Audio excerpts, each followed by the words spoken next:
Hey. What'd you see? She's just She's looking your pants. Zoe. She's licking my leg. Oh, come here. She's so, oh yeah.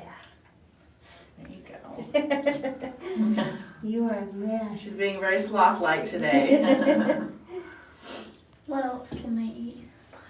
She has a diet of cooked brown rice, sweet potato, raw sweet potato, and then a pellet that we soak and we kind of make it into. Trying to look cool because he wants your attention. He wants you to pet him. So I'm going to hold this turkey so that you can pet him. And then he's going to be all the way happy and content. So once he's happy and content, this thing on top of his head is called his snood. His snood is his attitude thermostat. When he's all the way calm and content, his snood goes up. When he's not, it goes down because he's trying to swell up to look cool and to get your attention. You should feel him here and here because it feels all weird and it's the temperature of his heart. Because that is all swelled up with blood is what makes him look red like that. And if I had the patience to stand here and hold this turkey for 10 minutes, he would turn all the way white. See what? He weighs about 20 pounds. Come here, Cade. And so if you look, come here. see what? No, it sheds once a year. Yeah. So, and last year he had beard rot, so it's grown back slower this year than it was last year. Yeah. So, and last year he had beard rot, so it's grown back slower this year than it was last year. Gonna fluff all back up, and his snoot is gonna go right back down the front, and he's gonna pump all this back up full of blood. See how it's turning white already? Now watch, when I set him down, that's going to all swell back up with blood because he's going to be trying to look cool and get your attention. So his snoot goes, and then his feathers go like that. And all that is legs, big in the chest and belly. So Valentine right there is a pony. And her baby right here is Arrow, and he is a pony.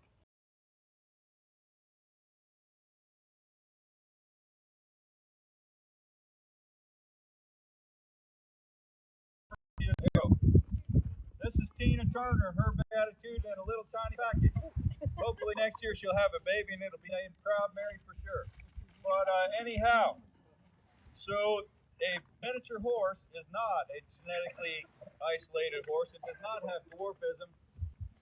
So you get miniature horses just by repeatedly breeding the smallest two horses you can find.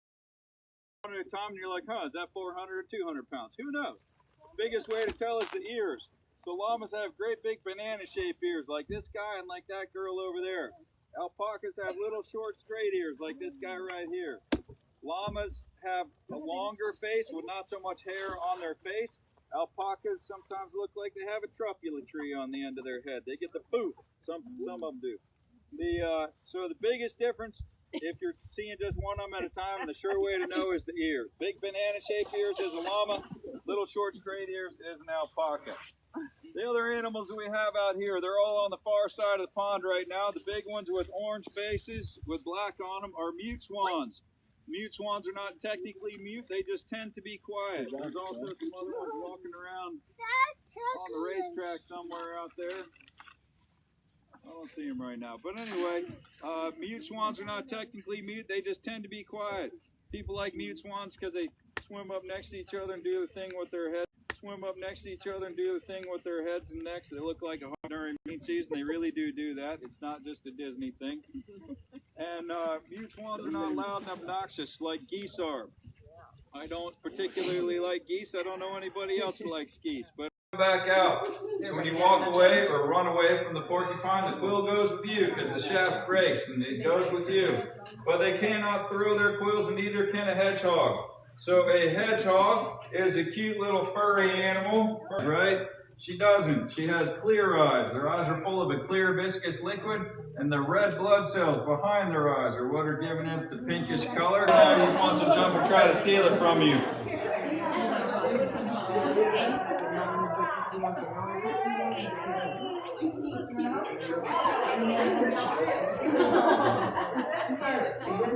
Alright guys, I can only holler but so loud for so long I might eventually lose my voice. It hasn't happened yet, but there is a theoretical possibility. Alright, so this guy is, does anybody know what this animal is? Nope. All right, so this guy is a Coatimundi. Coatimundi. So that is a South American word that means nose in belt. It's a South American Indian word that means nose in belt.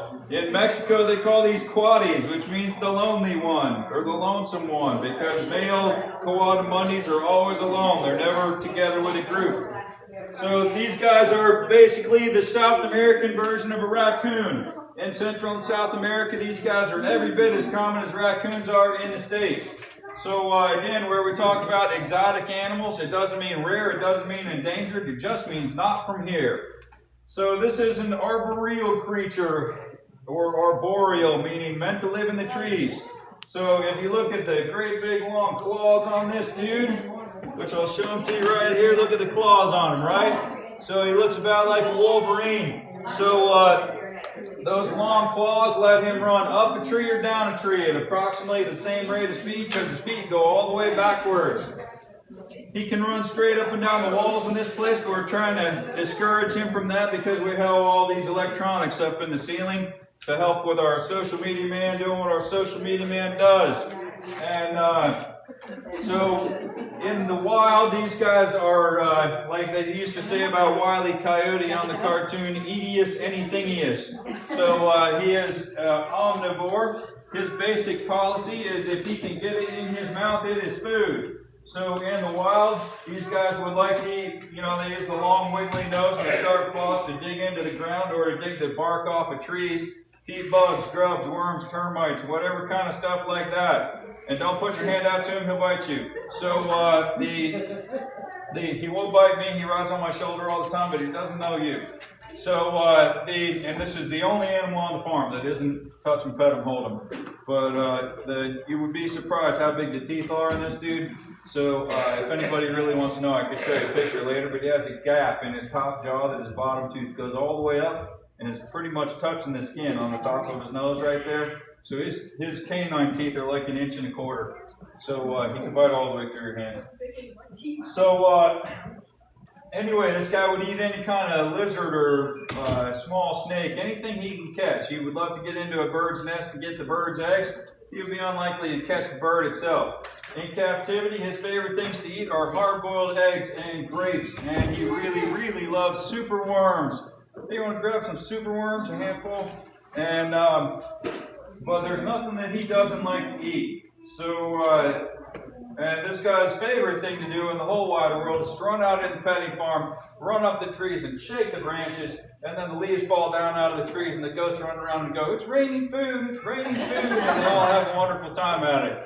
And yes, he does come back to it. The leash is because you're here. And I don't want him to come jump and try to see what kind of purse he's got. And because he hasn't learned about being sneaky with it yet. We're working on that. Well, these are some of his favorite things to eat right here are super worms. So super worms are like giant-sized mealworms. And he chows them right down. So there are a few kinds of Coatimundis. The two main kinds are mountain Coatimundis and white-tipped Coatimundis. This guy is a mountain coati. The other two that are in there in the next room next to his are a breeding pair. They are not as tame as this guy is, to come out even as much as he does. And whenever there's a baby, if you're watching me on Facebook, TikTok, YouTube, whatever, when I have little tiny ones riding around on my shoulders, that's their babies over there. And we do keep them here for a good while to gentle them up so that other people can have ambassador animals like this that'll ride around on their shoulder and be cool with their guests. Maybe even cooler than mine is. This guy was bought and raised in the house from 5 weeks to 5 months. And sort of the end of his in-the-house career is that he likes to run all the way to the top of the ceiling and see what he can carry with him that makes the loudest crash when he drops it. That got pretty old pretty quick. And those hands are super nimble. He can open anything, including doorknobs. So the only thing that keeps him in is snaps that you use with your thumb and deadbolts. And beyond that, he can operate any latch or knob or whatever. So Miss Fallon is going to show you the next animal while I put this guy away. This is a chinchilla, and they are the softest animal in the world. And I'll bring her around and she can pet her. She's very soft. Perfectly friendly. I use the gloves because when we're first getting him out of the cage, it can be a little tricky because he hangs onto the cage. You can pet him like this, and he closes his eyes and goes, "Oh, that's just the spot. Just keep rubbing." So if you look at this guy, if you pet him right here, he's all rough and bumpy. Right here, he feels like sandpaper. Right here, he feels like a purse or a wallet or something like that. You guys are welcome to pet this guy. So this guy has a natural defense. That is his shot, size, shape, and color. That's good for camouflage. But then if an animal has already seen him and he's trying to say to him, "Hey, don't come eat me," he turns his head like this, and this big round thing on the side of his face is meant to look like an eyeball. So that maybe an animal will look at him and go, "Look at the eyes on that thing. It must be huge."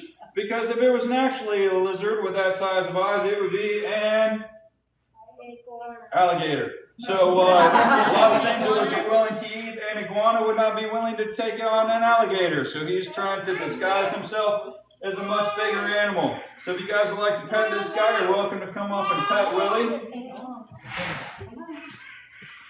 You might be the biggest iguana you're ever going to pet in person.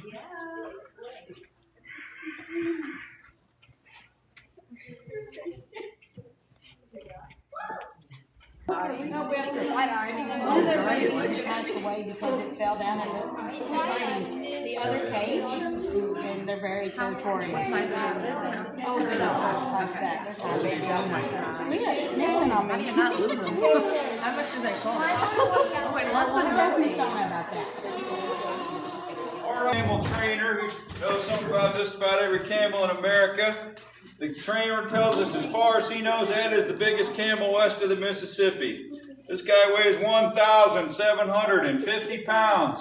This barn was custom built for camels, and we had to cut an arch in the door because he couldn't fit. So the most interesting thing about a camel is the ability to store and use water in the form of fat. So on the hottest day in the desert, a camel can go 10 days to 2 weeks with not one single drop of water.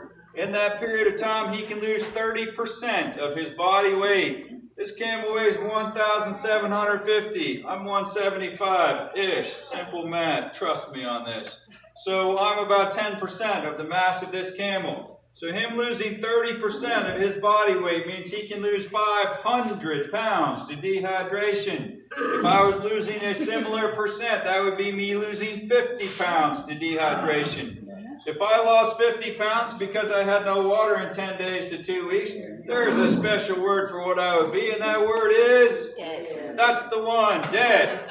The camel, there is also a special word for what he would be if he lost 500 pounds to dehydration, and that word is, you had the tour before, you know this, thirsty. So if a camel is thirsty, oh my goodness, he's thirsty. A camel who is actually dehydrated, 30%, meaning his hump up top would be loose and floppy, hanging off one side or the other. If you knew what you were looking at, you would see the camel to be skinny and emaciated all over his body. If the camel was actually in that condition, a camel this size could drink approximately 50 gallons of water in less than 3 minutes. So that's chucking down like 16 gallons per minute. That is like having 3 garden hoses with good water pressure, all 3 stuck in your mouth at the same time and drinking it as fast as they go. So, the camel has no tank in him. His only tank is his stomach, and his stomach only holds 7 to 10 gallons of water. So that begs the question, where does the water go? So the way that it works is the camel is dehydrating. His red blood cells go from oval down to basically flat or very slightly sickle cell shape. He doesn't suffer from sickle cell trait the way a person does, because as his blood cells go down to flat, his metabolism shuts off. At 25% dehydrated, a camel's metabolism is completely shut off. He is able to live but not grow. He's able to walk but not run. He's performing necessary to life and basic movement functions. 30% is still normal and customary for a camel to lose in a long desert crossing. 35% a camel may or may not recover from. That's where their fat cells begin to lose elasticity. They may or may not recover from 35%. 40% is a dead camel. But when he gets to the other side of the desert and he gets to a significant source of water, and he's going to drink literally 50 gallons for one this size, probably 30 gallons for one that size, when he's going to drink that much water in 3 minutes, what happens, oh, and I forgot to say, at the same time that his blood cells go to flat, his fat cells go like this. So we're all normal sized people. So suppose that this was normal size for a fat cell, and we wanted to star in the show My 600-Pound Life, and we ate food with no limit whatsoever for a long period of time. Our fat cells could go from something like this to something like that, dozens or hundreds of times their original size. A camel walks around with his fat cells the huge distended size, and as he dehydrates, they draw all the way down to the most basic size they can be. So people get fat, camels get skinny. So when the camel drinks the water again, though, his red blood cells go from flat, boom, right back to oval, so his blood absorbs the water as fast as he can drink it, and then his fat cells go from this to that as fast as he can drink the water. On an individual cell basis, it takes about 40 seconds for his fat cells to do this. For a human to go from normal to My 600-Pound Life takes months or years of unlimited access to ridiculous amounts of food. For a camel, 40 seconds. On an individual cell basis, on a whole body basis, it takes about 3.5 minutes, because that is how long it takes him to drink all the water he needs to recover. So other interesting things about a camel. If you look at his mouth, he's got no teeth on the top. No camelids do. They have a gummy plate in there. They can eat anything. You can watch videos of camels in the desert walking up to the cactuses like this and just chomp and chuck it down. Doesn't hurt them. They eat trees, they eat wood, they eat leather. They will eat absolutely anything in a survival situation. If you look at his nose has about a gazillion little hairs in it. Those hairs go all the way back his neck. So his long neck has a very particular function. That is to dehumidify the air as he exhales. All those hairs catch all the water vapor that's in all those tiny little hairs. So he is exhaling just dry air. As he inhales, that same water vapor moisturizes the air on the way down to his lungs, so he doesn't suffer so much from the dryness of the desert air. He's got 3 eyelids. His first eyelid closes against his first eyelid closes to make his eye watertight. His second eyelid closes against the sand, but he can see through it. His third eyelid closes to close his eyes. They're all 3 voluntary muscles. He can choose to close 1 or 2 or all 3. The camel, where it looks like he's got worn out spots all over the fronts and backs of his legs. Those are leather. He's born with those. When he goes down onto the ground, he cushions down like this. And these are the places where his skin is going to touch the sand when he lays down. And in the desert, the surface area temperature of the sand could be 130, 140 degrees. So that's what keeps him from burning his skin when he lays down. In between his 2 front legs, he's got this big, huge sternum plate right here. It's like this size. It's 6 or 8 inches thick, goes up inside of his body. Hard as a brick, doesn't transmit heat. So when he lays down onto the ground, sternum plate or pedestal touches the ground, body cavity does not. So that is the difference between, if this is your stovetop and this is your hand, you would very much prefer your hand would be here than here. That's the difference between convective heat transfer, conductive heat transfer. So that's what keeps the camel from absorbing all the heat of the entire desert up into his body cavity and having heat stroke. Camel is here demonstrating for you that when he goes poop, his intestines have sucked all the water out of his poop. When it hits the ground, it is dry enough to light it with a match. If you were walking a camel in the desert, you keep a bag with you, kind of like buffalo chips in the Old West. There is nothing else in the desert to burn, so you pick up all of their poop, and that is your firewood at night. So camels are pretty amazing animals, and there's a lot we can learn from them. The Bible story that a camel taught me something about is when the guy is looking for a bride for his master's son. And he says, "Oh Lord, let it be a sign to me that the young woman would offer to water not only me, but the camels as well." Before I had camels, I'm like, come on, what about a burning bush? What about an angel? What about a message, right? I'm like, so what? She gives your camel a drink. But when you think about the fact that one camel can drink 50 gallons of water, and you back up a few verses and see the man's got 10 camels loaded down with gifts, you're talking about this young lady out of the goodness of her heart that's just going to dip up 300 to 500 gallons of water to water his camels all at once. Okay, now I see where that might be a sign, right? We walk this guy towards the door, and I'm going to do kisses in here for you. All right, this next guy happens to be my favorite animal on the entire farm. His name is a Boo. We call him Boo Boo. Boo Boo thinks that he's my watchdog, and Boo Boo has a trick that he does. This is the only kissing camel that I'm aware of. So if you want to give the camel a kiss, especially if you're a mom, because moms can't hear, don't put your hands in the camel's face. Put your hands behind you like this, so you don't put your hands in the camel's face, or my face either. Neither one of us like it so much. And you come up to him and you say, Boo Boo. Hey, what are you doing? I don't have a carrot yet. Hey, come on, Boo Boo. Hey, Boo Boo. Hey. And the camel will give you a kiss. You have to walk all the way to him. It's a trained behavior. He's not allowed to move his feet while he's doing kisses. And you have to make the sound. He's not going to kiss you if you don't want to kiss him. So whoever wants to give a camel a kiss, come on up. Yeah, go ahead. Come on, buddy. Yeah. All right.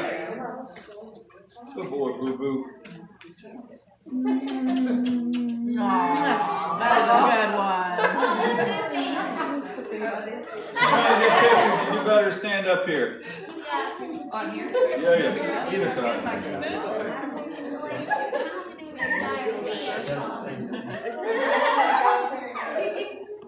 Good job. It's a big one.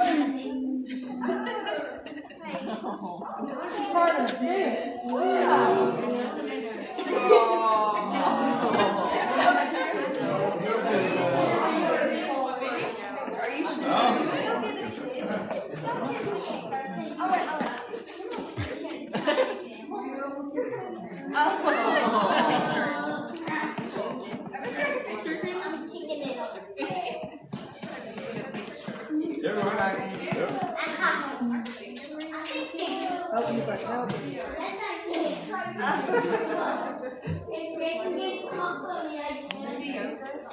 They are the same age. These guys are both 15 years old. They were born on the same farm approximately the same day. They have never, ever been apart. They are utterly codependent. We cannot get these two camels out of sight of each other or they will lose their minds. If you want to take a selfie with a camel instead of kissing the camel, you can walk up and stand like this. If you have really long arms, or somebody can take a picture and it'll look like a selfie. So I get a kiss just because.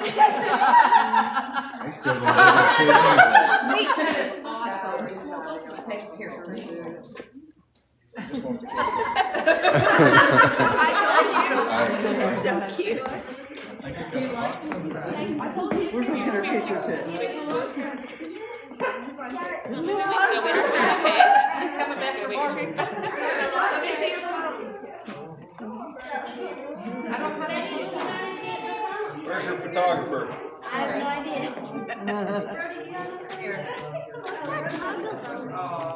Would you take a picture? Would you take a picture? Yeah, for sure. Here, let's go. Come on.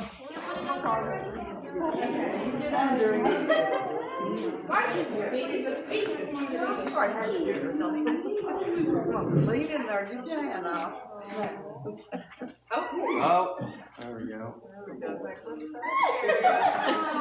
All right, we got a couple. I think he's saying, what's the little girl eating? I don't know. Thank you. There's a couple in there. You did good, thank you. Want to go grandma take a picture? Carrots for the rice. You do? You're gonna go? Yep. There should be several in there, isn't there? Easier to pick the child up than the camel. He's pretty heavy. Are you trying to be in the picture? Sure. Kevin, you want to take her? Photos. Hey, Kevin, you take her camera for her. Yep.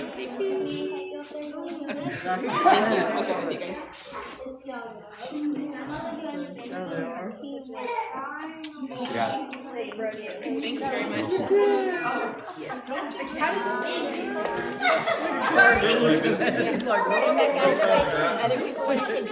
If your arm's long enough, otherwise somebody can take a picture for you. You're fine. Thank you.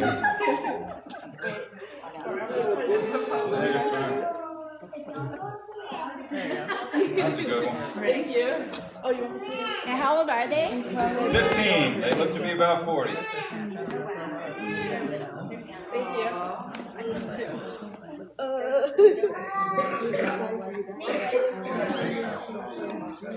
He's chill now. Yeah.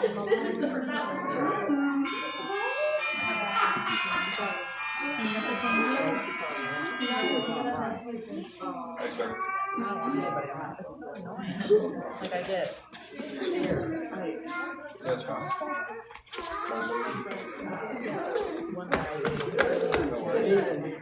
You can use it all you want.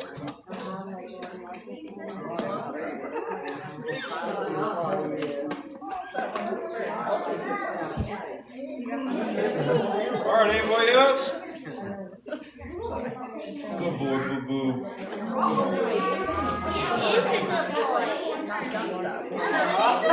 right, guys, if you have camel rides, we're heading on out for camel rides. Stony, Stone, come here.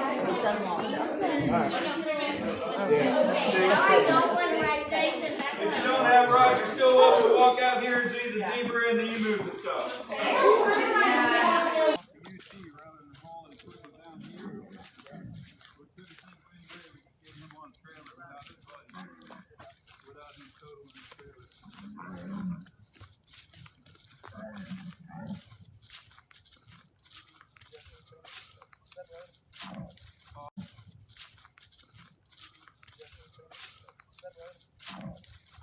When we first walked them down to these new barn we built, we put them into their two stalls and let the boys play down. Because they couldn't see each other, so we had to take them back to the Yep. Be able to see each other. Like you can't even bring him out here for rides unless the other one's standing right there. Won't happen.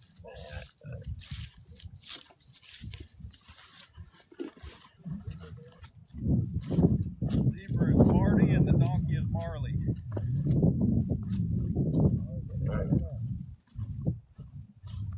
Go ahead. Another one? There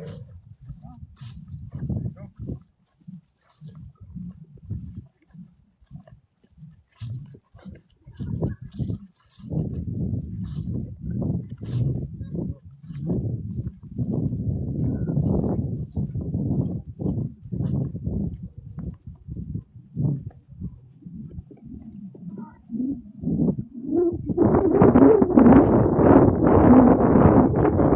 With his wings all up like that, he's showing off for his woman.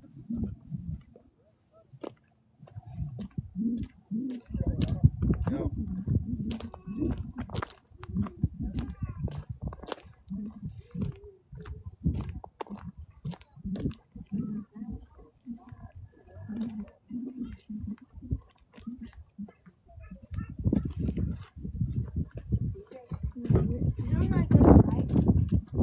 Alright, watch your feet. The camel will not watch out for your feet, and you don't want to pinch it between the camel and the wood.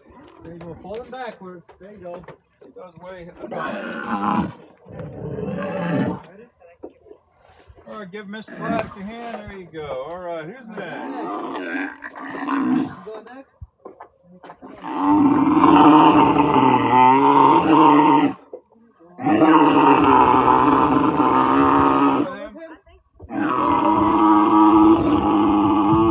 You gotta sit them back right there. Brother? You hold your brother? How about right there here?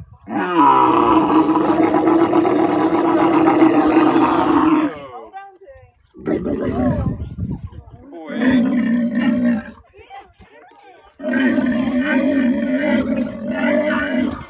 You don't say.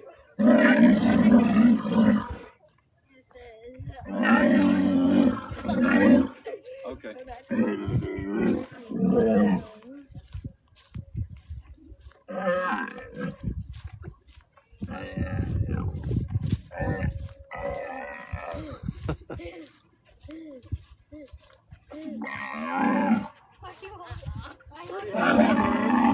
What? You're pretty high up, huh? Yeah, I'm bumpy. Well, really bumpy too.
Go look at your dad. My dad's actually can make that. Alright. Hold on, Pull out buddy. again. Come here. Come on. There you go.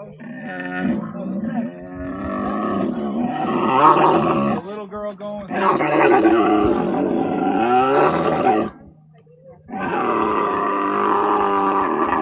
Want to go? No? Okay. Shut up, man. Come on. Somebody wants me to go. Say what? Somebody wanted to go. Whoops.